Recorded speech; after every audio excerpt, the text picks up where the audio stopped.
అందరికీ నమస్కారం. నా పేరు దూడం రెడ్డి బాబు, ఆంధ్రప్రదేశ్ బీసీ సంక్షేమ సంఘం రాష్ట్ర అధ్యక్షుని. ఈరోజు విలేకరుల సమావేశం ముఖ్య ఉద్దేశం రాష్ట్రంలో జరుగుతున్నటువంటి విద్యా చట్టం అమలు చేయకపోవడం,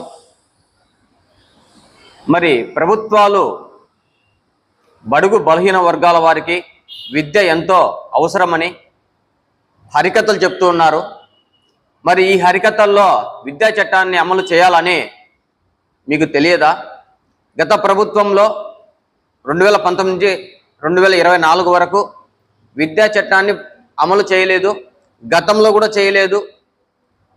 వివిధ పాఠశాలలు పేర్లతో నడుపుతున్నటువంటి ప్రైవేట్ కార్పొరేట్ స్కూల్స్ కాలేజీలు విద్యా పేరుతో ఫీజులు వసూలు చేస్తూ యూనిఫామ్లు, బుక్స్, నోట్బుక్స్, షూస్ వీళ్ళ దగ్గరే తీసుకోవాలి.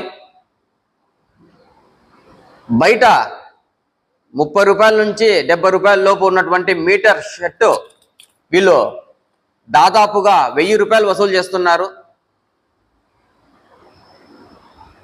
ఒక లోగో వేసినందుకు 100 రూపాయలు అయితే 400 టీషర్టు వసూలు చేస్తున్నారు.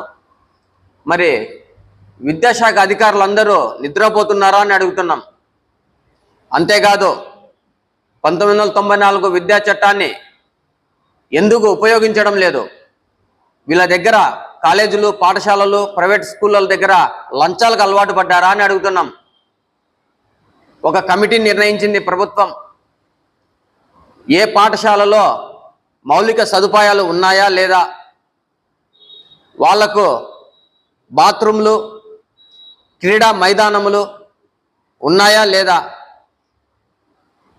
డ్రిల్ మాస్టర్లు ఉన్నారా లేరా, మరి వీటన్నిటిపైన చర్యలు తీసుకోకపోగా నిమ్మకు నీరెత్తినట్లు విద్యాశాఖ అధికారులు కూర్చొనున్నారా?